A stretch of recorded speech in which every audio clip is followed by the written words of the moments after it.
औज़ुबिल्लाहिमिनश्शैतानिर्रजीम बिस्मिल्लाहिर्रहमानिर्रहीम अस्सलामुअलैकुम जी आयानु पखैर आगले नीहाओ चुनशुमे वशमले Ohio गजाइमस गूटन Morgan ओला बोंजो प्रीवियत कैफा हाल शुमा चतोरे ahlan wa sahlan marhaba buna mucho gracias swabi balli करे आया hoş geldin anayo sayo khuyamora chivato chi halyod kalimera khairutan and very warm welcome to everybody who's tuned into PTV Sports and are watching the pre-match analysis on Game On है मुझे कहते हैं शहजाद हसन खान और मैं उम्मीद करता हूं कि आप सब ठीक ठाक होंगे खैरियत से होंगे and that you guys are anticipated about the action which is going to take place today. But before I speak any further, ladies and gentlemen, मेरे लिए बड़ी अच्छी और खुशनसीबी की बात है कि मेरे साथ मौजूद है मिस रोहा नदीम. हेलो रोहा, अस्सलाम वालेकुम, सुबह बखैर, कैसी है आप? Good morning. Good morning, Shahzad. Good morning to everyone who's joining us right now on PTV Sports. You're watching Game On है and we're back for the Super Saturday. It's another double header today. It's going to be a lot of action.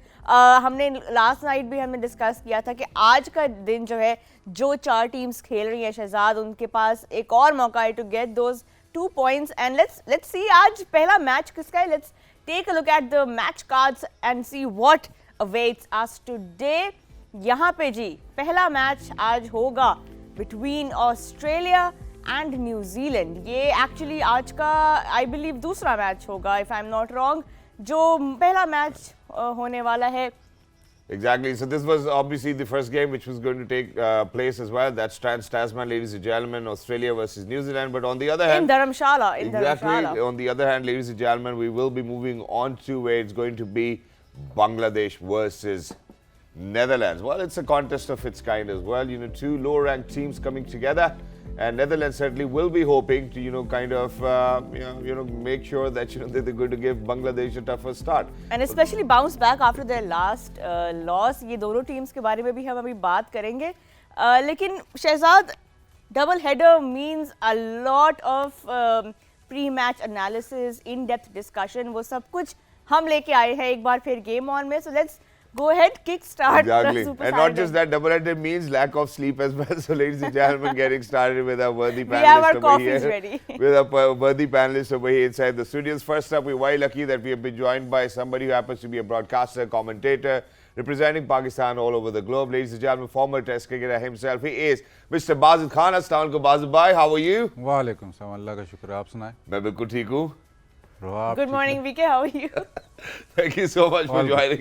Thank you so much for joining us, ladies and gentlemen. उनके साथ ही यहाँ पर हमारे साथ बैठे हैं वो लेफ्ट आर्म क्विक जिनका अगर तस्करा ना किया जाए for all sorts of action that he has delivered while he has represented Pakistan, he's always made sure to represent Pakistan in a manner where Pakistan is certainly proud of him. He is Mr. Wahab Riaz. Hello Wahab bhai, assalamu alaikum. How are you? वालेकुम अस्सलाम. ठीक ठाक. आपका बहुत बहुत शुक्रिया हमारे साथ रहने के लिए, जुड़े रहने के लिए. Thank you. ख़वातीन और हज़रात, उन्हीं के साथ एक ऐसी शख्सियत मौजूद है जो कि साबिक कप्तान पाकिस्तान क्रिकेट टीम भी है. इनको मिस्टर परफेक्शनिस्ट भी कहा जाता है. He is Mr. Mohammad Hafeez. Hello, अस्सलाम वालेकुम हफीज भाई. How are you? मैं तो ठीक हूँ, आप ठीक हैं? अल्हम्दुलिल्लाह कोशिश कर रहे हैं. लगे आप उठ के आए, हमें इसकी खुशी है. सानू एक खुशी है कि तुसी आ गए हो, सानू एक खुशी है कि ਅਸੀਂ ਆ ਗਏ. I think that's wonderful.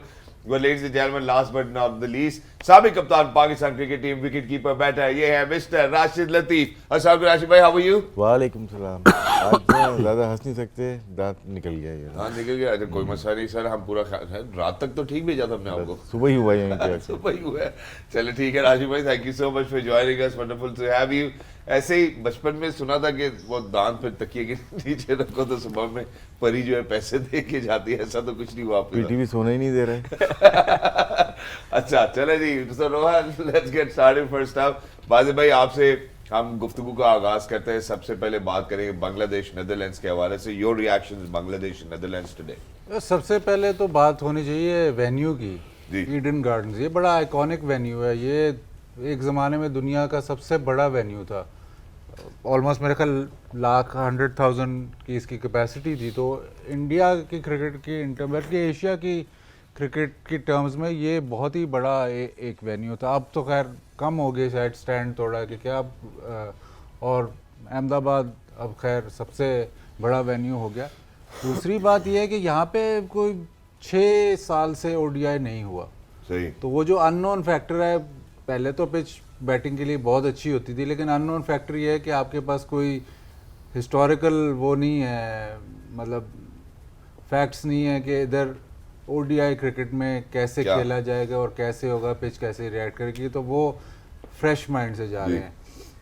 और एक सबसे बड़ी जो खबर है जो सबने पढ़ी होगी वो है difference between the sides. Netherlands बहुत क्लोज नेट से एक साइड है, वो बहुत इकट्ठे हैं, वो वर्ल्ड कप में आए हैं और मतलब हर चीज़ वो इकट्ठी कर रहे हैं। हर मैच से पहले कोशिश करते हैं कि प्लान अपना सेट करें और किस तरह अप्रोच करनी है गेम। लेकिन सबसे बड़ी उनकी ये बात है कि वो सारे जो भी उनका ग्रुप है वो बहुत ही एक बबल में रह रहे हैं।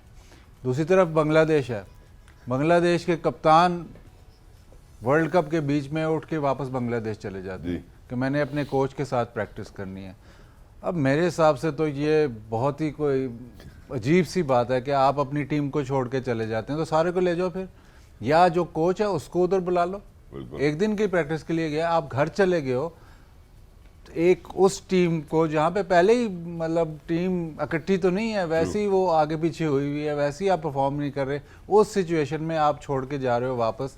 और ये याद रहे कि साकिब भी उन प्लेयरों में आ रहे हैं जिनका आखिरी वर्ल्ड कप होगा, और ऐसे होगा कि काफ़ी टीमें जो हैं वो वर्ल्ड कप के बाद चेंजेस करेंगी।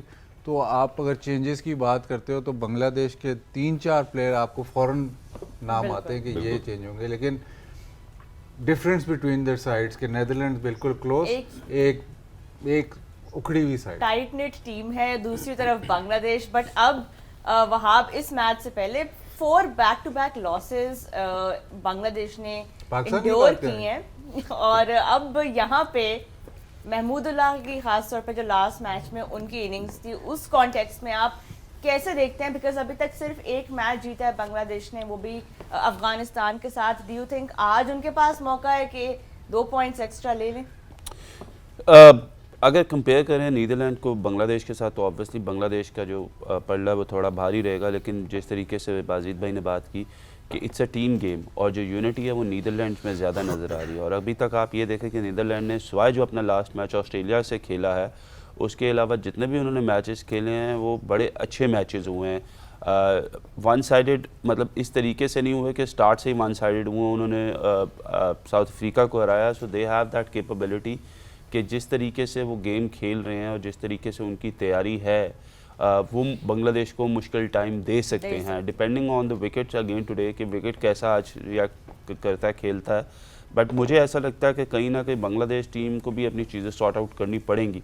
नॉट अ बैड टीम, लेकिन उस तरीके से जो एक यूनिटी जो मिसिंग है उनमें, उसकी वजह से हमने देखा कि जो शायद हर मैच में कोई ना कोई एक इंडिविजुअल परफॉर्मेंस ज़रूर आ रही है लेकिन जो टीम परफॉर्मेंस है वो अभी तक खुल के सामने नहीं आई। इसी की वजह यही वजह है कि जो बांग्लादेश की टीम है वो अभी तक 4 मैच इन अ रो हारी है और उन्होंने की तरफ से अभी जो क्रिकेट खेली जाती है या जिस तरीके से वो मैचेस खेलते हैं या जिस तरीके से वो टफ टाइम देते हैं दूसरी टीमों को, वो अभी तक नहीं मिल सकता। एग्जैक्टली इसी के साथ हफीज भाई, आई नो कि आप जरा नेचुरल इंस्टिंक्ट पे गेम खेलते हैं लेकिन आपके साथ मैं हेड टू हेड शेयर करना चाहता हूं और चाहता हूं कि आप उसकी अक्कासी जरूर करें क्योंकि हेड टू हेड जो है वो बड़ा पॉजिटिव साइन है for Netherlands and for Bangladesh, both of them. Bangladesh obviously slightly has a comparative advantage because of the fact के मोस्ट नंबर ऑफ गेम्स खेले against most number of experience teams. तो हफीज भाई it's 1-1 इन अगर हम ओवरऑल बात करते हैं कि जो इनकाउंटर उनका हुआ है 2 ही गेम्स हुए हैं उसके अंदर नेदरलैंड्स बांग्लादेश दोनों एक मैच जीते हुए हैं। What do you take of this? नहीं, यहाँ तक तो स्टैट समझ में आते हैं क्योंकि ये किसी रीज़न से होते हैं, आपकी जीत और हार समझ में आती है।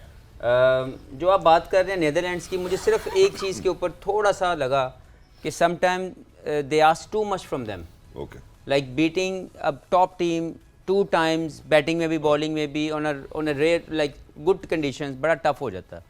तो 2 मैचेस जो पिछले मैंने देखे अगेंस्ट श्रीलंका और लास्ट गेम इनका ऑस्ट्रेलिया के साथ था शायद, दे ask too much from them. Like मुझे लगता है कि आज अगर जो कंडीशन ऑफर कर रही हैं और जो इनकी स्ट्रेंथ है उसके ऊपर खेलें और अगर इनको अच्छे ट्रैक के ऊपर बारी ये ले लें तो इनकी बॉलिंग के अंदर वो हमें नज़र आती है चीज़ें कि ये दूसरे को चैलेंज कर सकते हैं। लेकिन बाय चैलेंजिंग 2 times देमसेल्व्स मुझे ये समझ में नहीं आया। तो दोनों मरतबा कप्तान ने बहुत हार्श जो है डिमांड की है अपनी टीम से।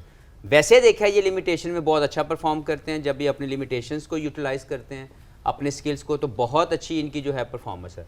बांग्लादेश हमेशा से सब पार, हमेशा से उनके आईसीसी इवेंट होने से पहले पॉलिटिकल इन्फ्लुएंस, पॉलिटिकल लड़ाइयाँ, एक दूसरे के क्लबों के माइंडसेट के साथ आप इंटरनेशनल क्रिकेट खेल रहे हैं, ये मेरे क्लब का, ये फलां के क्लब का, ये उनके इश्यूज़ रहे हैं, जिसकी वजह से बांग्लादेश पिछले 2 डेकेड्स के अंदर भी लाइक रहने के साथ एक ए टीम रहने के बावजूद उनकी परफॉर्मेंसेज हमें वो नज़र नहीं आती जो हो जानी चाहिए।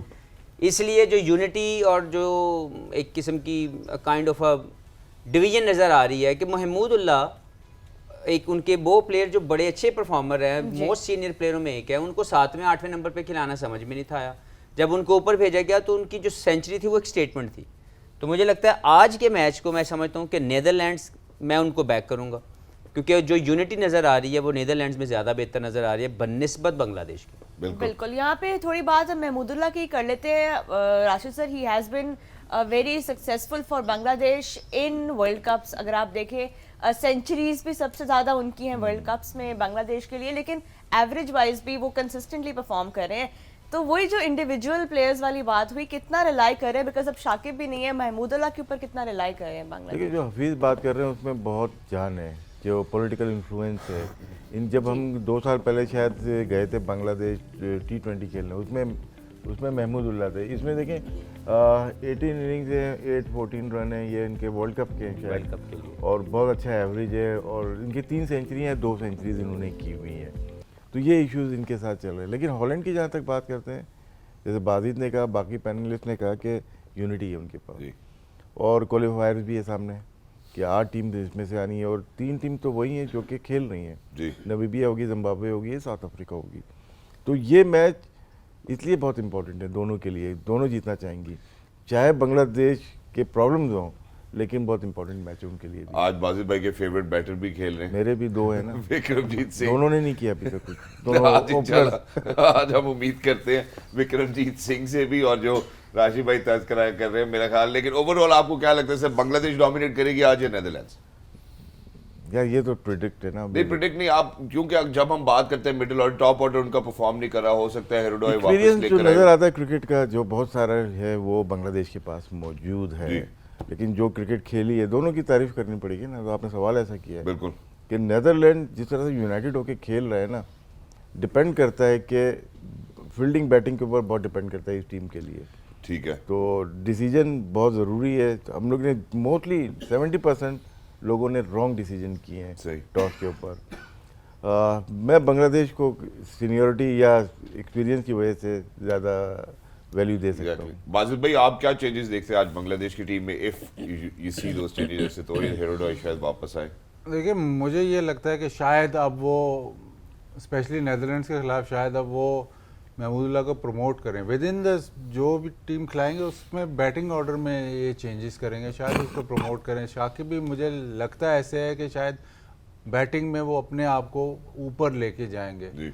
वो जो खबर यही है कि स्पेसिफिकली बैटिंग पे वर्क करने गए हैं अपने ओरिजिनल मतलब पहले कोच के पास, तो वो बैटिंग पे ही जोर देंगे, तो वो अपने आप को प्रमोट करेंगे। बाकी तस्किन भी सुना है फिट हो गया, तो वो आएगा अंदर। अब देखना ये है कि फास्ट बॉलर कौन सा बाहर जाता है। शायद मेरे ख्याल हसन बात चला जाए तो तस्किन की वापसी होगी। और मुझे शक ये लगता है, जो हम ये डिस्कशन करते रहे कि महमूदुल्लाह बहुत नीचे खेल रहा है, पिछले मैच में 6 पे आया है। शाकिब भी क्योंकि फोकस उसने अब अपनी बैटिंग का किया कि शायद अपने आप को भी वो मौका दे, 4 पे आ जाए या अपने आप को ज़्यादा ओवर दे। और जो क्लब क्रिकेट की इन्होंने बात की, तो नेदरलैंड से मैच है ना, तो सबका दिल करेगा कि हम एक ऊपर आ जाए। वाह, ये इंटरेस्टिंग बात आपने की है। बट यहाँ पे बिकॉज इन दोनों टीम्स ने 5-5 मैचेस खेले हैं, सिर्फ 2-2 पॉइंट्स हैं, because they only one match each, और नेट रन रेट भी इन दोनों टीम्स का नेगेटिव में है। सवाल सिर्फ ये है कि इस मैच का क्या कोई इम्पैक्ट होगा पॉइंट्स टेबल के ऊपर देखने वालों के लिए? इम्पैक्ट पॉइंट्स टेबल को आप छोड़ें, इम्पैक्ट ये है जो उसने, जो किसी को बात नहीं पड़ी थी, साकिब ने प्रेस कॉन्फ्रेंस में बोल दी, जो किसी को नहीं पता था। अभी भी ऑफिशियल उसके पे वर्ड नहीं है, लेकिन साकिब ने बोल दिया कि जो टॉप 8 टीम है वो चैंपियंस ट्रॉफी खेलेंगी। और नेदरलैंड्स की हम बात डिस्कस कर चुके कि नेदरलैंड्स के पास और कोई ऑप्शन नहीं है और कोई ज़रिया नहीं है कि वो वनडे क्रिकेट खेलें। इवन जो T20 वर्ल्ड कप से पहले सिर्फ उनके 3 T20 वर्ल्ड कप भी इसलिए क्वालिफाई हुए क्योंकि पिछले T20 वर्ल्ड कप में वो 7th पोजीशन पे आए थे। वनडे क्रिकेट उनके पास बिल्कुल भी नहीं है। तो Yeah. उनके अगर वो चैंपियन अगर नंबर 8 उनके लिए बहुत बड़ा ये है फैक्टर। अगर वो नंबर 8 पे फिनिश करते हैं तो उनको गारंटी हो जाती है चैंपियंस ट्रॉफी। अगर चैंपियंस ट्रॉफी गारंटी हो जाती है फिर उनके पास वनडे खेलने के और मौके आ सकते हैं। जी। अगर नहीं होती तो फिर वही नेदरलैंड्स अपना ही जोर लगाए, अपना ही कोई बेहतरी करे, बाकी टीमों ने इनको लिफ्ट नहीं करानी। चले यहाँ पे क्योंकि नेदरलैंड्स जो है वो इस बॉटम ऑफ द टेबल है, बांग्लादेश नंबर 8 पे है, तो आज जो भी टीम जीतेगी वो एटलीस्ट वो जो टॉप 8 वाला सेक्शन है पॉइंट्स टेबल का उसके अंदर ज़रूर आएगी। और नेट रन रेट का भी जो फैक्टर है इन दोनों टीम्स के साथ काफ़ी नेगेटिव में नज़र आ रहा है, तो they might want to also improve on that. यहाँ पे ब्रेक का टाइम हुआ है। When we come back, Australia versus New Zealand coming right up only on game on. ये माना है।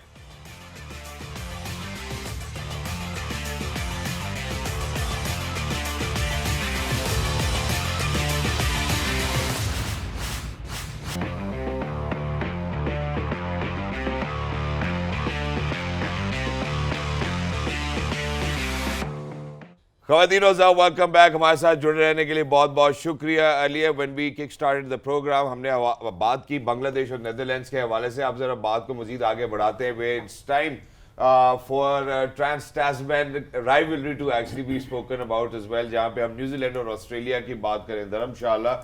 But before we speak of that, I think what we certainly need to establish over here is that New Zealand getting into this contest against Australia have already lost 5 one-day internationals. अगर हम सिर्फ one-days की बात करें, हम towards the ये भी बात करेंगे वर्ल्ड कप में आमने सामने कितनी दफ़ा है, लेकिन सबसे पहले मैं ज़रा बाजिद भाई की जानिब दोबारा जाना चाहता हूँ। बाजिद भाई, उसकी वजह ये है कि अगर हम न्यूजीलैंड की बात करते हैं यहाँ से, तो ऐसा लगता है अभी तक की जो उनकी जिस तरह से वो खेले कि वो एक अपनी बर्थ शायद आज लॉक कर सकते हैं, ऑस्ट्रेलिया भी लॉक कर सकता है for their semi-finals. But what we really need to talk about over here is कि ऑस्ट्रेलिया अब जिस फ्लो के साथ आगे बढ़ रहा है, with any change, do you think that they can risk it against New Zealand? Travis head की भी हम यहाँ पे बात करते हैं, फिर हम स्मिथ की बात करते हैं, नीचे आते हैं स्टोइनिस के हवाले से बात करते हैं। So any change within Australian team do you think can actually risk their 2 points today against New Zealand? देखिए, कल मैच के बाद आप तो चले गए, हम तो ढूंढते रहे कि किस तरह पाकिस्तान को कैसे पहुंचाना है। तो एक ही ऑप्शन है पाकिस्तान के पास जो मुझे समझ लगी कि न्यूजीलैंड अपने सारे मैच हार जाए। बिल्कुल। ऑस्ट्रेलिया की ये ऑप्शन है कि ऑस्ट्रेलिया एक मैच जीते और बाकी सारे हार जाए, लेकिन उनके मैच थोड़े से रिलेटिवली हल्के हैं। तो पाकिस्तान को अभी न्यूजीलैंड को ही सपोर्ट करना चाहिए बल्कि ऑस्ट्रेलिया को सपोर्ट करना चाहिए। न्यूजीलैंड सारे मैच आज ये इनकी राइवलरी आपने बात की, वो हमेशा ऑस्ट्रेलिया जो है वो बड़ा भाई है, वो इनको छोटा मतलब वो बिग ब्रदर है इनका। तो जो ये राइवलरी बहुत सालों से, अब तो खैर जब भी न्यूजीलैंड इनके खिलाफ खेलता है तो मैच बड़ा तकड़ा होता है जी। ट्रांसफॉर्मेशन दोनों साइड्स तकरीबन एक जैसे ही। आप देखें ना, ट्रांसफॉर्मेशन की बात की है, जिस ऑस्ट्रेलिया जिस फ्लो की बात की आपने, उस फ्लो में उस दिन डिस्कशन हो रही थी, वार्नर का बहुत बड़ा रोल है, ओपनर्स का बहुत बड़ा रोल है, वार्नर स्पेशली। उनके भी जो वो मैच जीते हैं उनमें ओपनर्स का बड़ा रोल है। कॉनवे जिस मैच में नहीं चला तो वो मैच हार गए, तो वो उनके ओपनर्स का बहुत बड़ा रोल है। फिर जो उनके मेन बॉलर कह लें, जो न्यूजीलैंड का मेन बॉलर है सेटनर जी, ऑस्ट्रेलिया का मेन बॉलर है जैम्पा, तो वो एक एक स्पिनर स्पेशलिस्ट स्पिनर से खेल रहे। आपने हेड का सवाल किया, न्यूजीलैंड तो 4 ही होगी कि हेड खेले कि उनका डिसरप्ट हुए ओपनर्स और नंबर 3 पे माशाल्लाह। एक बयान शायद आपने स्मिथ का भी पढ़ा, स्मिथ ज़रा नाराज़ हुए, उनसे कहा कि आपने 4 नंबर शायद खेलना पड़े, तो वो काफ़ी सरप्राइज हुए, थोड़े अनॉय हुए, लेकिन दिखाया नहीं। उन्होंने कहा जी मेरा नंबर 3 पे तो इतना अच्छा रिकॉर्ड है, आई वाज सरप्राइज्ड के वाज आस्क्ड टू बैट। ये कह के उन्होंने कहा जी I will do anything for the team. मतलब पहले उन्होंने अपना ऑब्जेक्शन लगा दी, फिर I will do anything for the team.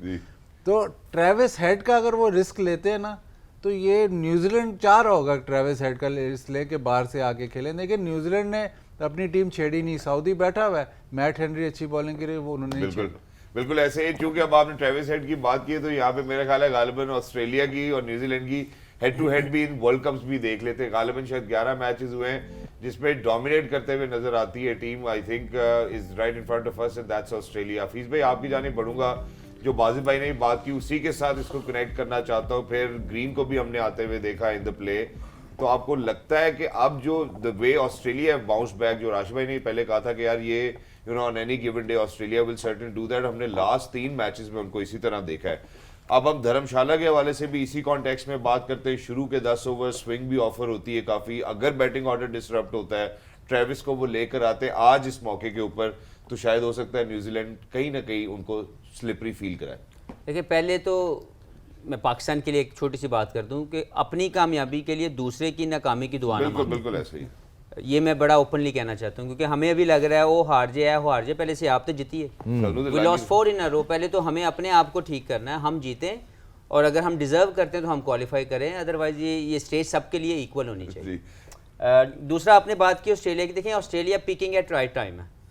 उनके जो उनका कॉन्फिडेंस आया after winning game against Pakistan, वो इस वक्त वो जो उनके एरियाज जो हिट नहीं हो रहे थे वो हिट हुए हैं। ओपनर्स ने बड़ा परफॉर्म किया, बॉलर्स ने विकेट ली, जैम्पा की फॉर्म वापस आई, मैक्सवेल की एंट्री, एक वो जिसको कहते हैं ब्लॉकबस्टर एंट्री वो आई वर्ल्ड कप के लिए।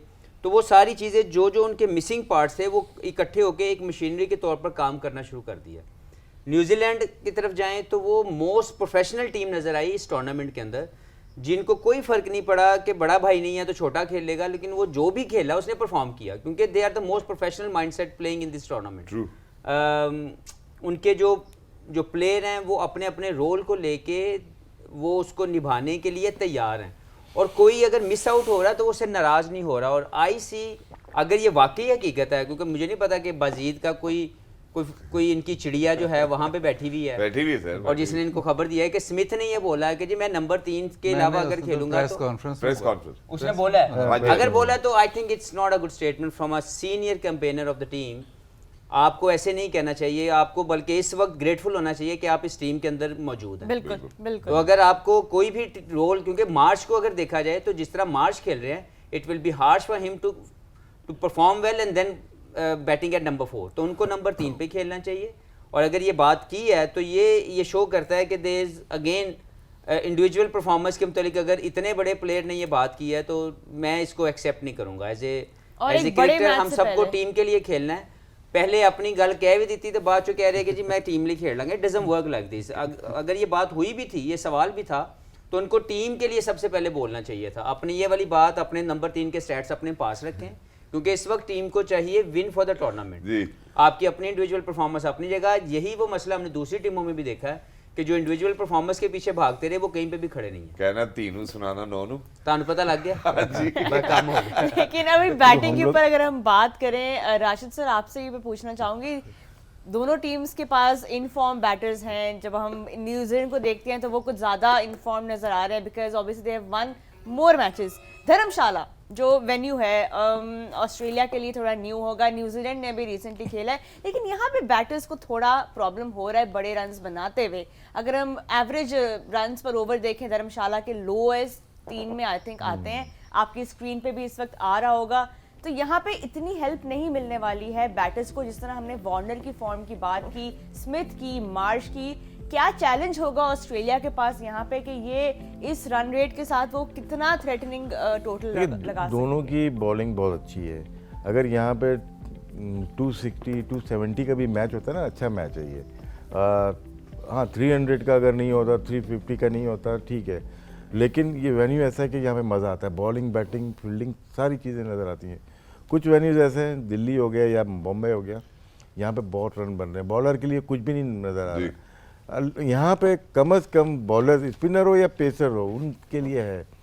और शायद ये वेन्यू दोनों टीम के लिए ठीक नहीं है। ये शायद अहमदाबाद में होता या कलकत्ता में होता, इसमें ज़्यादा चीज़ें होती, क्योंकि ये रन वाला मैच है। हो सकता है यहाँ पे भी बने, लेकिन जिस तरह से दिखाया है 5 पॉइंट समथिंग की इस वर्ल्ड कप में, और ओवरऑल देखें तो 260 को होगा, यहाँ पे ज़्यादा नहीं है। बिल्कुल। और डे मैचेस में तो उससे भी कम हो रहा है। डे मैच अब टीम को आदत नहीं है डे खेलने की, हमें तो सुबह आने की आदत हो गई है। लेकिन ये लोग बताएंगे हमने तो डे बहुत खेले मॉर्निंग में, कि अब आप रात में खेलने लगते हैं ना, जैसे PSL खेल रहे हैं, IPL खेल रहे हैं या वनडे खेल रहे हैं, सुबह का किस तरह से होता है कि आजकल अगर 8 बजे उठ के जाते हैं तो फ़र्क पड़ता है। बहुत ज़्यादा मैच मैं तो एंजॉय करता हूँ। या पहुँच जाते हो? पहुँच जाते हैं, लेकिन वो बॉलर ये एंजॉय इसलिए करता है कि ये सोया हुआ हमेशा एंजॉय करता है, तो जब ये डे का मैच खेलने जाता है तो ये सोया ही होता है। मैं वैसे एक शेयर करता हूँ, हमारा यहाँ पे T20 था जो डोमेस्टिक होता है, तो लाहौर की टीम से हम खेल रहे थे। याद है आपको जब इधर अजहर कप्तान थे, तो सुबह सुबह एक 9 बजे मैच हो गया T20 का डायमंड की ग्राउंड में। अजहर कहते हैं यार सुबह का मैच बड़ा इंपॉर्टेंट है। मैं मैच बड़ा इंपॉर्टेंट है, बस ये देखना है कि सुबह उठे हुए होंगे या नहीं। लेकिन वहाब आपसे ही मैं बात बहुत करना बार चाहती पड़ी हूँ, यहाँ पे राशिद सर ने भी बात की कि धर्मशाला बैटिंग के लिए थोड़ा चैलेंजिंग जरूर होगा। What's in it for the bowlers, specially अगर हम दोनों टीम्स की स्ट्रेंथ को देखें, you know the pace attack जो ऑस्ट्रेलिया के पास है, आज क्या हेल्प उनको मिलेगी धर्मशाला में? देखिए, अगर पेस अटैक की आप बात करें तो मुझे ऐसा लगता है कि जो न्यूजीलैंड की बॉलिंग है वो काफ़ी बेहतर है ऑस्ट्रेलिया से। उसकी वजह ये है कि अगर हम कंपैरिजन करें तो आई थिंक आप कहेंगे कि यार स्टार्क है, कमिंस है, हेजलवुड है, दूसरी तरफ बोल्ट है, हेनरी है, फर्गुसन है। लेकिन अगर आप देखें कि इम्पैक्ट किसकी बॉलिंग ने ज़्यादा डाला है, वो अभी तक न्यूजीलैंड की बॉलिंग ने बहुत ज़्यादा इम्पैक्ट डाला है इस वर्ल्ड कप में। सही। जो ख़ास वजह उनके जीतने की जो अभी तक उनकी कंसिस्टेंसी रही है वो ये रही है। इवन कि आप देखें इंडिया के मैच में भी दे हैड इंडिया को इतनी आसानी से उन्होंने रन्स नहीं करने दिए, whereas compared to Australia उनको 300 हो गया हुआ है। इनकी टीम को अभी तक 300 नहीं हुआ इस बॉलिंग लाइनअप को उस तरीके से। जी। तो जो प्लान्स है या जो बॉलिंग का अगर हम मैप देखेंगे तो हमें ये बेहतर नज़र आता है कि जो एग्जीक्यूशन है एज अ बॉलिंग प्लान वो न्यूजीलैंड की बेहतर है as compared to Australia. So this is going to be the biggest difference as well. Plus यहाँ पे क्योंकि हमने देखा कि वो स्विंग बॉलर्स है दोनों, मैट हेनरी भी और ट्रेंट बोल्ट भी, तो ऑस्ट्रेलियन प्लेयर्स को जिधर बॉल थोड़ा स्विंग होता है। हमें डेविन कॉनवे को बड़ी अच्छी फॉर्म में देखा है। नॉट जस्ट दैट, अगर हम रचिन रविंद्रा की बात करते हैं, डैरिल मिचेल, अब जरा ऑस्ट्रेलिया की जाने बात है, डेविड वार्नर, मिचेल मार्श की तो हमने बात की।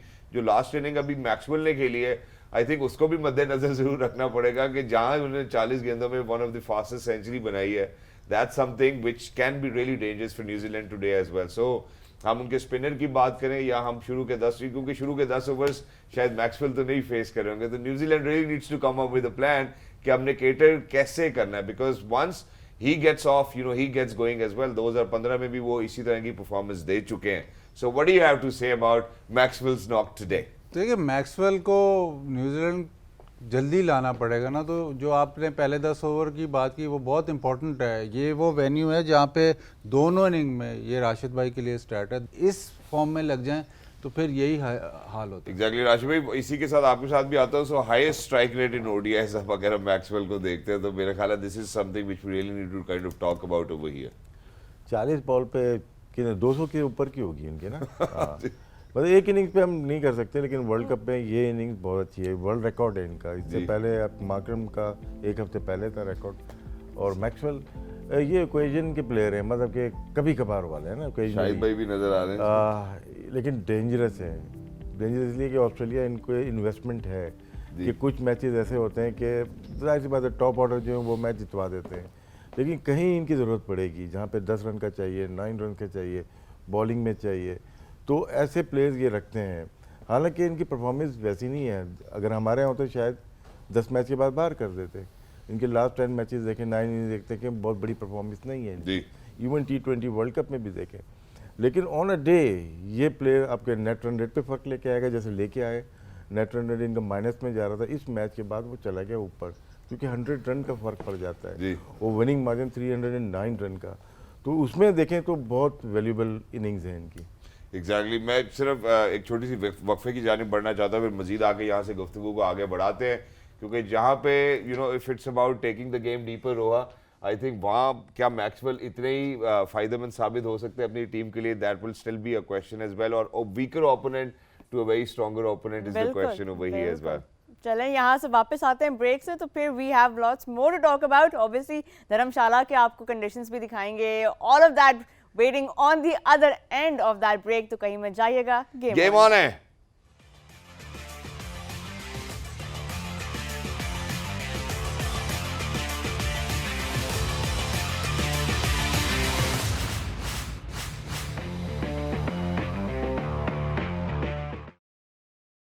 था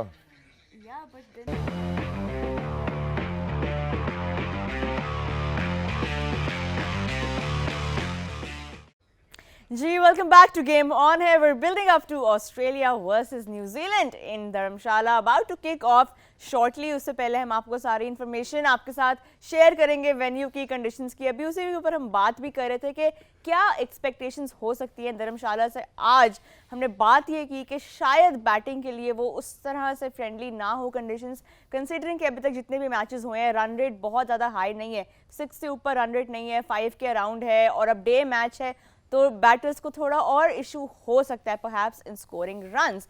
हफीज़, अब यहाँ पे हम बॉलिंग के ऊपर आते हैं.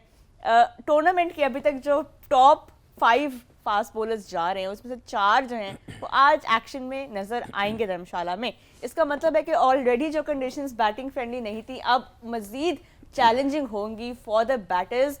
कौन सी टीम के बैटर्स को ज़्यादा मसला होगा scoring runs today, because New Zealand का top order in phenomenal form. Australia को थोड़ा टाइम लगा उनके बैटर्स को फॉर्म में आने में, लेकिन अब वो भी लगता है नज़र आ रहे हैं. तो कौन सी टीम के बैटर्स के लिए ज़्यादा इशू होने वाला है, कंसिडरिंग के फास्ट बॉलर्स जो आज खेल रहे हैं वो टॉप के प्लेयर्स हैं अभी तक वर्ल्ड कप में.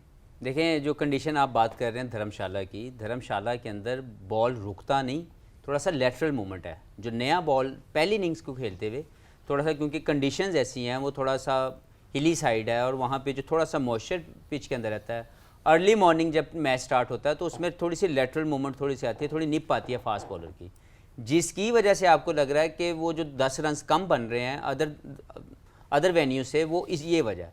लेकिन ये दोनों टीमें ऐसी हैं, इनको ये कंडीशन मैनेज करनी आती है, स्पेशली न्यूजीलैंड को, क्योंकि जब वो अपने होम खेलती है तो वहाँ के नॉर्मल समर डेज जो हैं वो इस तरह के होते हैं, जहाँ पे पिच में थोड़ा सा मॉइस्चर होता है, थोड़ा बाउंस है, थोड़ा कैरी ज़्यादा अच्छा आता है. तो दोनों टीमें, इवन ऑस्ट्रेलिया जो है वो गो कि वहाँ का वेदर टोटली डिफरेंट है, लेकिन वो बाउंसी ट्रैक और थोड़े लेटरल मूवमेंट खेलते हैं. तो दोनों टीमों को यहाँ खेलते हुए पहले 10 ओवर में वो वाली प्रॉब्लम नहीं आएगी जो किसी सब कॉन्टिनेंटल टीम के साथ आती है. ये दोनों टीमों की जो बैटिंग लाइनअप है वो इस तरह की बॉलिंग को खेलने के काबिल है. हाँ, ये हो सकता है कि पहले 10 ओवर में शायद पावर प्ले में थोड़े से रन्स कम हों, लेकिन ओवरऑल मुझे लगता है कि ये पिच अच्छा पिच होगा. लेकिन बॉलर्स के लिए आज एक और मौका है, खासतौर पर बोल्ट हैं जिस तरह जिस फॉर्म में हैं, उनके पास एक और मौका है टू रैटल ऑस्ट्रेलियाज बैटिंग.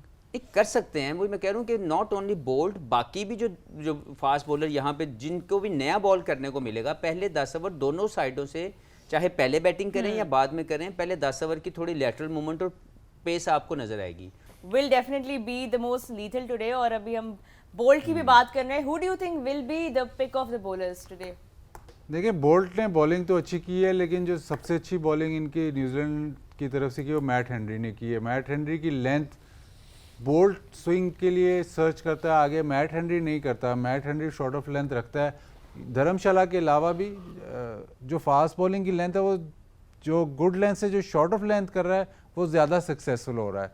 तो Matt Henry plus Hazlewood underrated bowler है इस वक्त ना, ओडीआई क्रिकेट में स्पेशली, क्योंकि वो एक कंसिस्टेंट बॉलर है. उसमें वो स्लोअर वन, वो बाउंसर, वो चीज़ें नहीं है, वो एक ही लेंथ को हिट कर रहा है.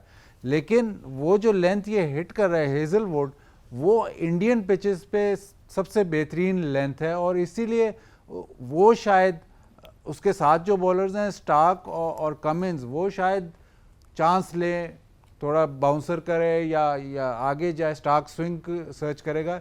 ये वो बॉलर है जो आके कंसिस्टेंटली एक ही लेंथ में करता है. लोग को लगता है कि शायद ये बोरिंग बॉलिंग करता है, शायद ये वो शशके नहीं है.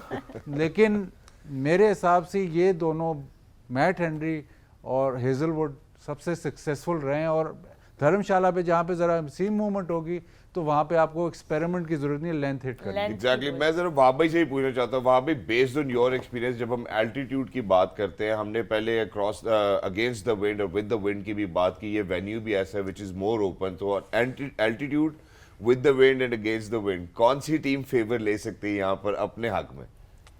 देखिए, अगर दोनों को कंपैरिजन किया जाए तो दोनों के जो नए बॉलर्स हैं वो बहुत स्पेशल बॉलर्स हैं. ट्रेंट बोल्ट जो है वो बॉल अंदर लेके आते हैं, मैट हेनरी जो बॉल बाहर निकालते हैं, same goes with Starc, ball अंदर लेके आते हैं, और हेजलवुड जो है वो ऑफ द सीम अंदर बाहर करते हैं. सो दोनों टीमों को ये एडवांटेज ज़रूर है. लेकिन अगर हम फॉर्म की बात करें तो हमने देखा कि अभी तक स्टार्क की उस तरीके की फॉर्म नहीं है कि जिधर उन्होंने ऊपर से ऑस्ट्रेलिया को जल्दी विकेटें दिलवाई हों, 2-3 आउट की हों पावर प्ले में. इवन के हेजलवुड जो है he is been very much, जिस तरह बाजिद भाई ने कहा कि he is a very special bowler जो बड़ी अच्छी line and length, he doesn't give you runs leak नहीं करता, he keeps the pressure on, लेकिन वो भी उस तरीके से नए बॉल पे आउट नहीं कर सके। ऑन द अदर हैंड अगर हम देखें तो मैट हेनरी और जो ट्रेंट बोल्ट है वो बहुत ज़्यादा कामयाब रहे हैं इस पूरे वर्ल्ड कप में नए बॉल पे आउट करने के लिए। बिल्कुल। और नया बॉल जो है वो इस वर्ल्ड कप में इसीलिए बहुत इंपॉर्टेंट है कि हमने देखा कि जो भी नए बॉल पे टीम आउट कर रही है उसका एक जो इम्पैक्ट है, मोमेंटम जो है वो दूसरी टीम का उस तरीके से बनने नहीं दे रही। सो अल्टीट्यूड हो गया, विद द विंड हो गया, अगेंस्ट द विंड हो गया, तो इसमें अगर देखूं कंपैरिजन करूं तो मुझे ऐसा लगता है कि कैपेबिलिटी दोनों टीम के बॉलर्स के पास है।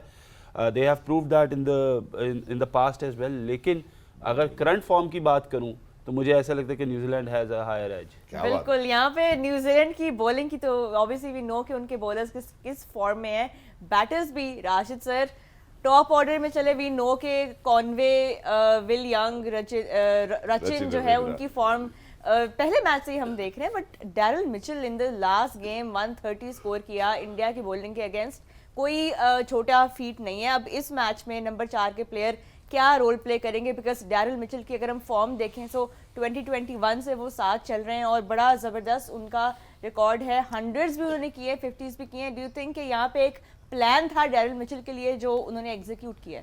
देखिए, इनको एक प्लेयर चाहिए था टेलर की जगह, उन्होंने काफ़ी सर्व किया, 10-12 साल उन्होंने परफॉर्म किया, तो टीम का टोटल बहुत टीम का मोमेंटम भी अच्छा, स्टैट्स भी आप देख लें डैरल मिचेल के, you know a phenomenal form that he is enjoying in this world cup. New Zealand के बैटर्स तो हमें सभी तकरीबन फॉर्म में नजर आ रहे हैं, but look at that, Daryl Mitchell 30 innings, 1293 runs since 2021 मार्च, 51 की इनकी एवरेज है। हफीज, यहाँ पे इस राशिद सर ने कहा कि स्पिनर्स को भी अच्छा खेलते हैं, पेस के अगेंस्ट भी स्कोर करते हैं, how should Australia be bowling to Daryl Mitchell today?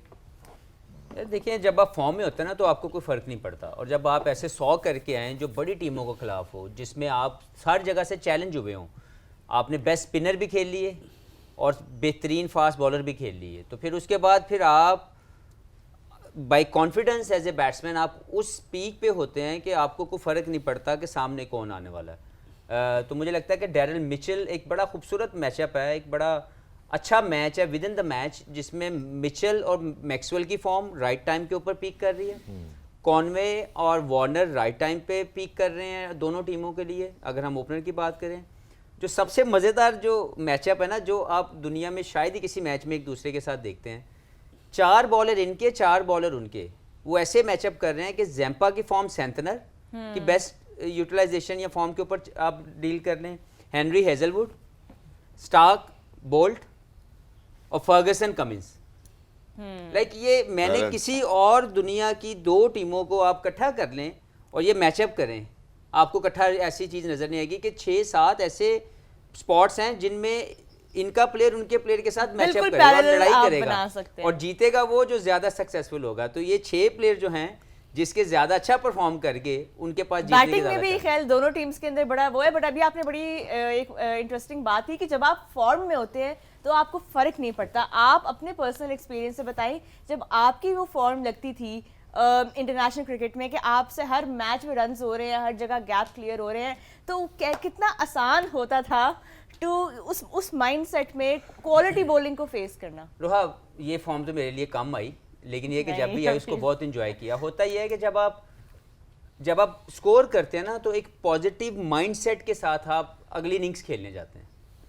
जब आप अनफॉर्चुनेटली बैड फॉर्म में होते हैं तो वो चीज़ें जो शायद बॉल नहीं ऑपरेट कर रही, आप वो सोच रहे होते हैं कि यार ये पता नहीं सीम पड़ के अंदर आ जाएगा, ये ब्रेक ज़्यादा हो जाएगा, बाहर निकल जाएगा। These are the thoughts comes in your ways जब आप बुरी फॉर्म या लो कॉन्फिडेंस में होते हैं।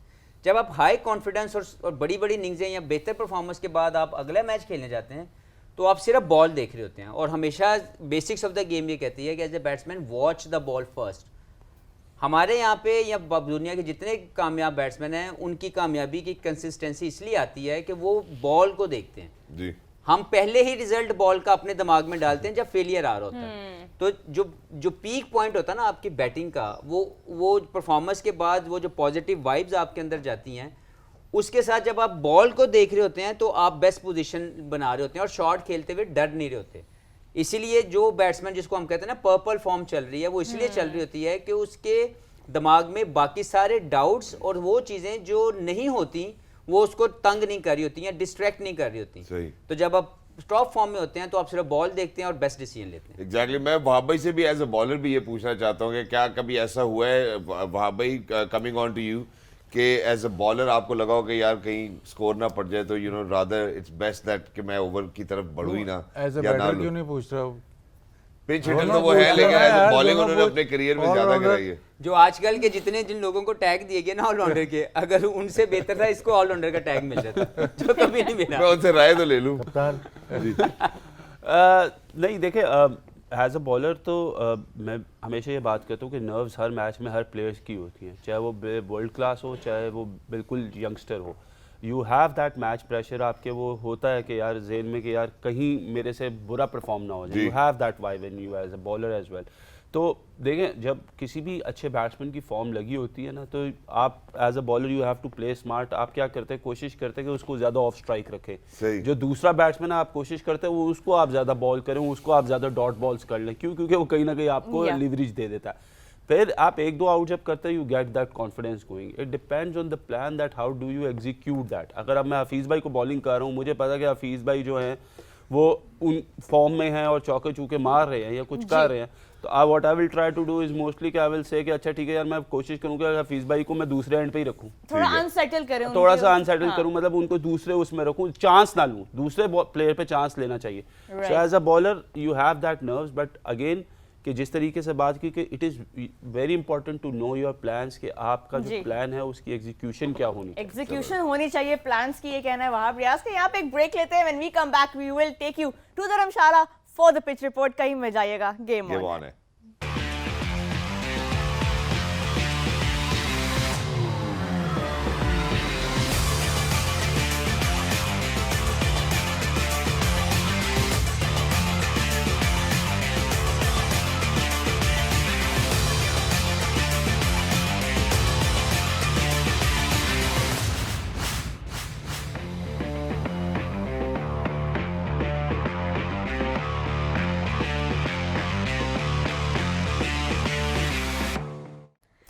All right, ladies and gentlemen, welcome back. Thank you very much for staying tuned. Certainly, it's going to be a double-header today in the ICC Men's Cricket World Cup 2023. First up, it's going to be the Trans-Tasman rivalry, which will be in front of us. But not just that, ladies and gentlemen. Later on, we will be talking about Bangladesh and Netherlands as well. हमने पहले break पे जाने से पहले ज़रूर तस्करा किया the positives, the strengths, weaknesses, opportunities and threats. But I guess यहाँ पे ये पूछना बड़ा ज़रूरी होगा, क्योंकि हमने altitude की भी बात कर ली रोहा, हमने यहाँ पे ये भी बात कर ली with the wind, cross the wind, bowlers की बात कर ली, मैचअप्स की बात कर ली। अब जो एक बात रहती है जो करना भी बहुत इंपॉर्टेंट है कि अगर हम न्यूजीलैंड और ऑस्ट्रेलिया के स्किपर्स के हवाले से बात करें, मुझे लगता है कि वो चीज़ is something which is going to give us that extra edge as well. तो मैं हफीज़ भाई की जानिब बढ़ना चाहता हूँ। हफीज़ भाई पैट कमिंग्स को देखते हैं, दूसरी तरफ न्यूजीलैंड के स्किपर को देखते हैं। Who do you think as a skipper has a better edge? देखिए, कमिंस जो हैं वो इनके ऑलमोस्ट तीनों फॉर्मेट के कप्तान साबित हो रहे हैं। पिछले कई सालों से वो अच्छा काम कर रहे हैं, रिज़ल्ट अच्छे भी आए हैं बुरे भी आए हैं, तो वो चल रहे हैं। लैथम ने जो रोल प्ले किया है, मैं उनकी तारीफ़ इसलिए करना चाहता हूँ क्योंकि उनको पता है कि केन विलियमसन उनके कप्तान हैं जी, लेकिन वो जब उनको मौका मिला, पिछले 2-3 साल में वनडे क्रिकेट की उन्होंने ज़्यादा कप्तानी की, उनकी जो लीडरशिप है वो ज़्यादा बेहतर है।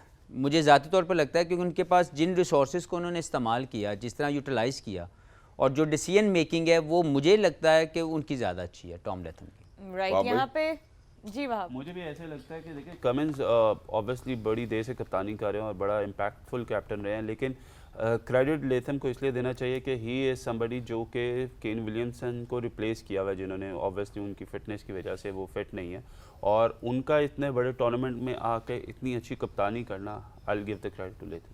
चलो, यहाँ पे कैप्टन्स की बात तो हमने कर ली है, उसके ऊपर भी अभी मजीद भी बात करेंगे। New Zealand definitely have some familiarity when it comes to playing in Dharamshala. उन्होंने अपना लास्ट मैच खेला। बाज़ भाई we certainly took a good look at the pitch, grass नज़र आ रही है, वो कह रहे हैं कि यार अच्छा कैरी मिलेगा, लेकिन वो कहते हैं साथ ही में कि थोड़ा सा टाइम होगा शायद अर्ली ऑन, जहाँ बॉलर्स को कुछ एडवांटेज मिले, उसके बाद बैटर्स विल कैपिटलाइज। वो कह तो यही रहे हैं कि बॉल फर्स्ट, अगर आप टॉस जीतते हैं, लेकिन हमने पिछले मैच में देखा यहाँ फॉग भी बड़ी थी, डिफिकल्ट हो सकता है for the team who will be chasing. Fog थोड़ी देर के लिए आई थी, उस तरह तो नहीं फॉग, लेकिन चेस इसलिए डे गेम में इसलिए बनता है कि जो अर्ली स्टार्ट है तो शुरू में आपको मॉइस्चर ज़रूर मिलेगा, शुरू के 5-10 ओवर में आप इम्पैक्ट क्रिएट कर सकते हैं।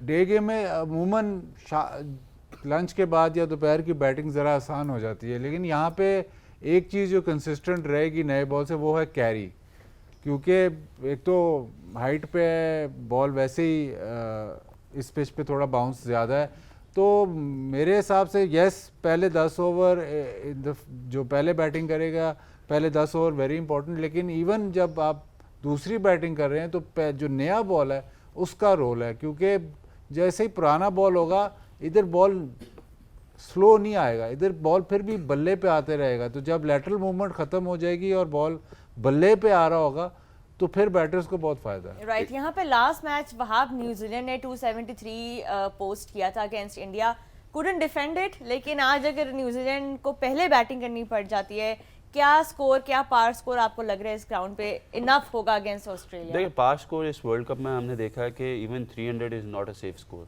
तो आई बिलीव कि अगर पहले बारी करते हैं न्यूजीलैंड तो they have to score more than 300 runs, क्योंकि 300 रन्स का प्रेशर 299 और 300 में बहुत डिफरेंस है एक रन का डिफरेंस, लेकिन अगर आप देखें ज़हनी तौर पे प्रेशर जो है वो आ जाता है कि यार 300 का टारगेट है, 300 प्लस का टारगेट है। सो आई बिलीव के मैच कंपेटिटिव है, और क्योंकि ऑस्ट्रेलिया की टीम अब जिस तरीके से पीक करती जा रही है, और अगर आज ट्रेविस हेड भी खेलते हैं ऑब्वियसली वो उनके one of the main players है जो आएंगे, सो कहीं ना कहीं न्यूजीलैंड विल ऑल्सो नो कि this is going to be a good match. तो अगर पहले जो भी टीम पहले बैटिंग करेगी वो कोशिश यही करेगी कि वो 300 प्लस रन करे, ताकि दूसरी टीम के ऊपर एक वो प्रेशर है 300 का वो रहे। एग्जैक्टली मैं जरा हफीज भाई से ही पूछना चाहता हूँ। हफीज भाई, ग्रास के हवाले से काफ़ी गुफ्तगू होती है, ग्रीन ग्रास का impact, brown grass, second inning, first inning.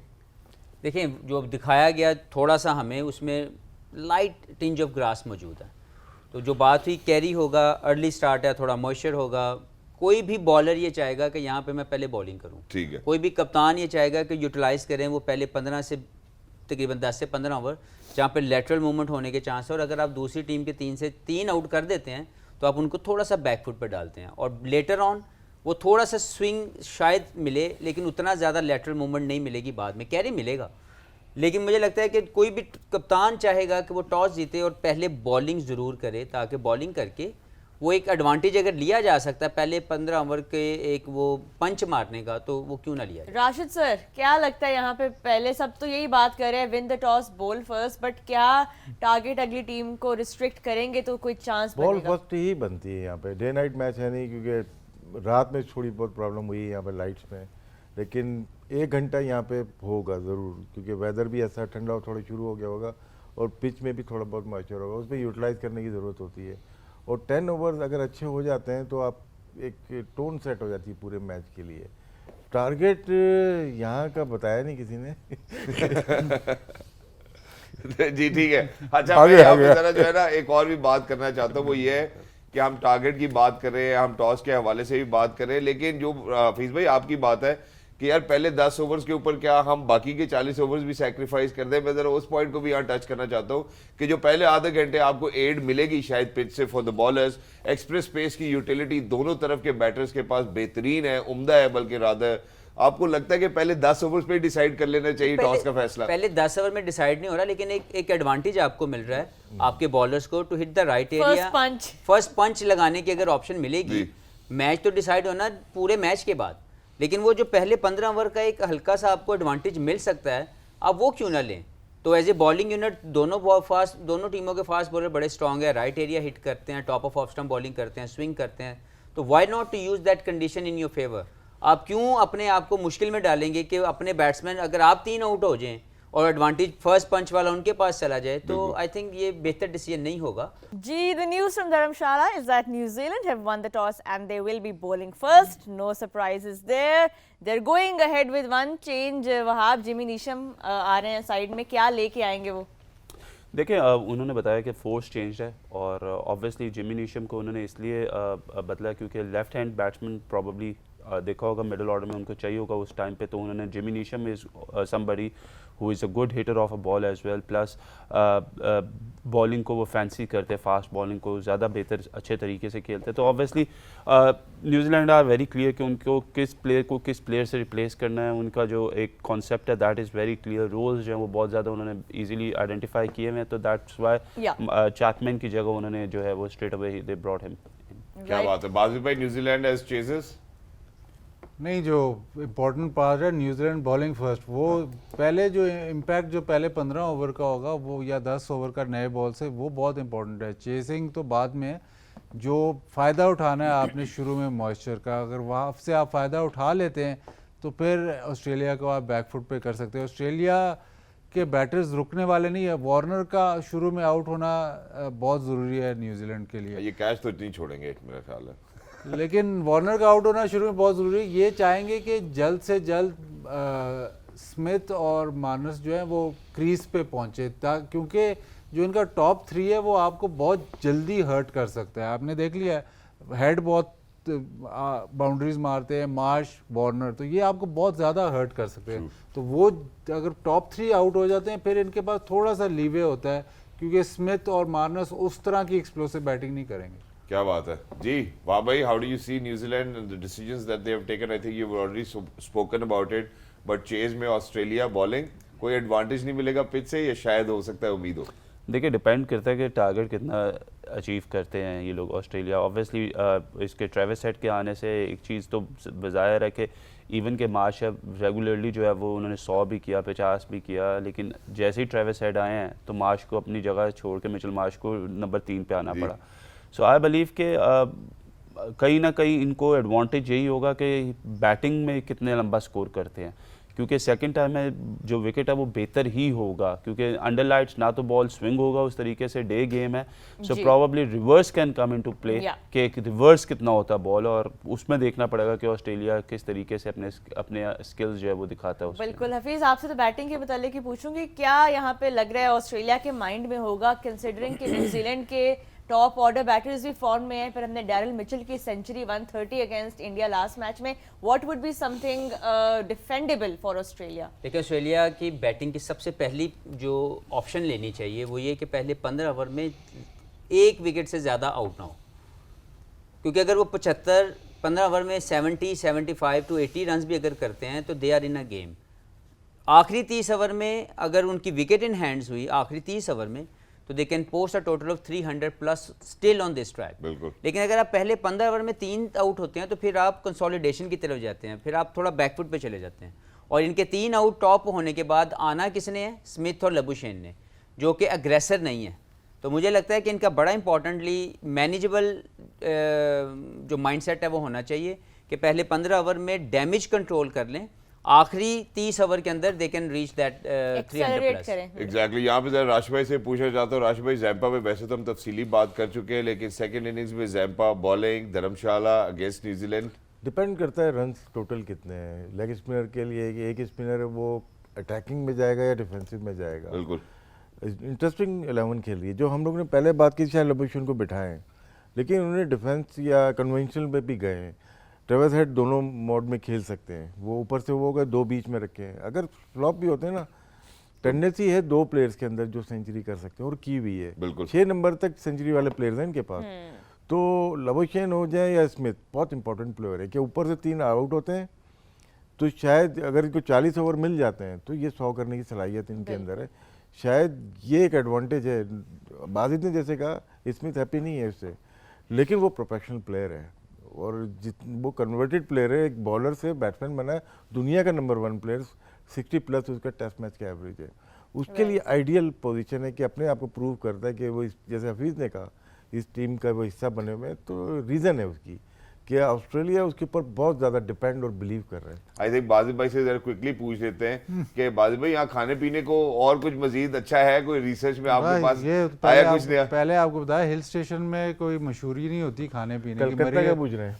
मरी में आप जाएंगे तो खाने की कोई मशहूरी नहीं होगी। लेकिन 2 गेम्स हैं आज, कलकत्ता का बताएं। आपको बता देता हूँ। एक फिश पे वहाँ पे बहुत है जोर, एक मच्छर झोल करके है फिश करी, जो भी बहुत मशहूर है। फिश पे वहाँ पे बहुत कंसंट्रेशन है। फिर काठी रोल तो हमें सबको ही पता है, पराठा रोल जिसको बोलते हैं। नहीं, अभी शहजाद रुका है। टाइम कम है हमारे एक और पास बादल भाई। है, एक और है मटन करी, इसका मुझे वाह। प्रोनाउंसिएशन नहीं आ रही, कोशा मंगशो कह रहे हैं इसको, बंगाली में, लेकिन बंगाली ये में। सारा कुछ वही जो राशिद भाई कह रहे वहां से इंस्पायर्ड है। जबरदस्त। I think the menu is Bengal. Set for Eden gardens Kolkata. यहाँ पे फिलहाल हम धर्मशाला में वापस आते हैं आज के मैच की प्लेइंग 11s के साथ। शहजाद रेडी है। Shahzad, walk us through the teams. All right, well, I'll take you through the teams as well with one change each, ladies and gentlemen. Let's take a good look at the playing 11s and how the combinations looks for Australia. Obviously, there's Travis Head coming in, and it was certainly Green making way for Travis Head as well.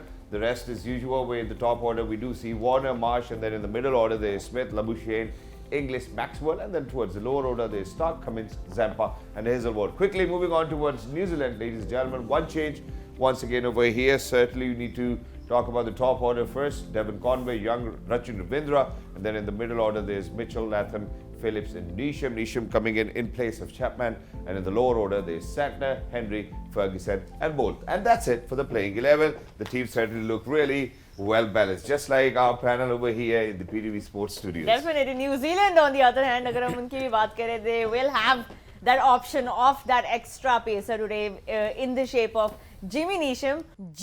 Daryl Mitchell speaking in Dharamshala ahead of the match against Australia. बड़ा important match है ये। बात वो यही कर रहे थे कि कैसे वो अपना टाइम गुजारते हैं जब वो मैचेस नहीं खेल रहे होते। Of course, talking about the scenic Dharamshala and all the other things that they can do in the breaks between games. वापस आते हैं जी आज के गेम पे। हमने बातचीत काफ़ी की है। आई एम श्योर आप लोगों ने भी अपने थिंकिंग हैट्स और कैलकुलेटिंग पैड्स निकाले होंगे, बिकॉज अब टाइम आ गया है J dot question of the day का। आज का सवाल आप लोगों की स्क्रीन पे आ रहा है। वो सवाल ये है कि who will score the most boundaries in today's match? कौन से प्लेयर सबसे ज्यादा बाउंड्री स्कोर करेगा? फोन नंबर आपकी स्क्रीन पर है, कॉल करें। दोनों टीम्स में से बताएं जी कौन सा बैटर आज स्कोर करेगा Warner. सबसे ज्यादा। शहजाद ने ऑलरेडी अपना जवाब बता दिया। Fees, you are smiling. Do you have a name in your mind? Please, भाई, मुझे लग रहा है Warner का or नाम will लेना it be चाह रहे हैं। Maxi again? Conway. Conway. Okay. Boundaries चौके हैं या छक्के हैं? Boundaries Boundaries है चौके हैं। We बस, assuming ज्यादा ये चौके दोनों ये दोनों। दोनों हाँ जी, कॉनवे। कॉनवे जी। ओह। आशिफ भाई, खेल रहा है वो कॉनवे खेल रहा है सर। Will young. बिलियंग हाँ खेल रहा है नजर। डाल दो। खेल रहा है, ओके डाल दो। जी। जो वाह भाई। कह रहा जो 100 करेगा वो तो सबको पता करेगा कौन, ये बता। कौन किया तो? पाजी के कोई भी नहीं सॉल्व मुझे ऐसा लगता है कि Travis head. Travis head, my God. Okay My God. जी बाजिल भाई। राशिद भाई ने कहा कि दो प्लेयर बहुत इंपॉर्टेंट है, तो जी। पिछले मैच में आपने उस प्लेयर पे डिस्कशन नहीं की, राशिद भाई नाराज हो रहे थे, लबुशेन। लबुशेन। लबुशेन। लेकिन वो उन्होंने कहा कन्वेंशनल अच्छा चले ठीक है, बिल्डअप करते हैं। अच्छा जी जल्दी से स्कोर भी प्रेडिक्ट कर दें। कन्वेंशनल प्लेयर चौके नहीं मार सकता, नहीं मतलब मार आपको सकते, हमने टोटल नंबर ऑफ बाउंड्रीज की बात की है। मेरे हाँ, तो टोटल नंबर बाउंड्रीज चौके मॉडर्न डे ज्यादा क्रिकेट में और कन्वेंशनल में आपको पता है जरा नंबर ऑफ बाउंड्रीज पे शायद फर्क जरूर आ कैसे जाए। छक्कों का फर्क होता है, बाउंड्रीज का नहीं। वही बात छक्का कर भी रहे हैं। एक काउंट होगा, चौका भी Predictions एक पे आ काउंट जाए होगा। जी, क्या ऐसे लगता ही है है। ऑस्ट्रेलिया क्या Prediction पोस्ट के कर ऊपर। रहा है आज? स्कोर क्या होगा? स्कोर चौके ज्यादा आपने देंगे। आज उसके आंख में देखा था, उसकी आंखों में देखा था लेथम नहीं को? आज ही देखा। तो फिर लेथम का फिर पल्ला भारी है। अच्छा बताए फिर क्या स्कोर होगा? ऑस्ट्रेलिया करेगा 311। 311 ऑड नंबर्स। वाह भाई। 299। 299। अच्छा आप कह रहे हैं कि मेंटली फिट रहेंगे वो। हफीज भाई 280। 280। राशिद भाई बिल्कुल 281 से 85 तक। 281। या हम अलग अलग कर लें? अलग अलग ही है। हाँ, नहीं अलग अलग नहीं, आप एक ही हो गया। 85 यार से इकट्ठे 90 डाल कर दे लें। यार। इकट्ठे डाल दो, इकट्ठे डाल यार दो। इकट्ठे तो फिर हाँ, बहुत बड़ी यही। फिक्र बन जाएगी। यार 280 दोनों के 280 लिख लो, क्या मसला है? हारेंगे तो इकट्ठे हारेंगे, हाँ, जीतेंगे तो अच्छा इकट्ठे हाँ, ठीक है जीतेंगे। जी, 280 हो गया जी। जी रोहा 274। ओ तेरी खैर बड़ा कटाई। 274। ये लगता है अच्छा, 6 वाइड लग आप- बच्ची चल रही है कल से। 6 वाइड्स आपने कम डाली हैं इसमें। आपने जो हमारे व्यूअर्स की हेल्प के लिए बताया नहीं कि कौन सा प्लेयर आज कल मैंने ज्यादा हेल्प boundary- की थी, जिन्होंने मेरा सुना है वो परफ्यूम होपफुली वही जीत गए हैं। आज का सवाल है most boundaries, Daryl Mitchell. Daryl Daryl Mitchell, Call मुझे कीजिएगा लगता है जरूर, सर numbers आपके पास है। मैं मोहतात अंदाजे के मुताबिक अगर प्रेडिक्शन करूं तो ऑस्ट्रेलिया वार्नर कर तो दिया आपने। पहले वार्नर सर स्कोर बताने लगा था ना सर। अच्छा। वार्नर तो हो गया। अब देखिए वार्नर अगर ज्यादा बाउंड्रीज भी लगाएगा, नीचे भी हम ऑर्डर में देख रहे हैं तब्दीली एक हो चुकी है, फिर अच्छा इतना तगड़ा है। नहीं मेरा सोच ख्याल रहा। है कि ये मैं 301 कर लेता हूँ सर। ओए, वॉट नंबर के साथ जाऊंगा। 299 और 301 में इतना एक फर्क इसी नहीं भी है। आप डाल लिया। देखिए सेव कर रहे हैं अपने आप इसको को। इसको साथ साथ ही है। इसको आसान फैम्स उर्दू में कहते हैं असी भी तुसी हैं। असली भी तो चलिए जी, यहाँ पे जेंटलमैन बहुत शुक्रिया हमारे साथ रहने का। आप सबका भी बहुत शुक्रिया। It's time now to wrap up game on for now and take you to the for all the action. We will be back in the post match. अपना ख्याल रखिए. Enjoy the match. Game on है।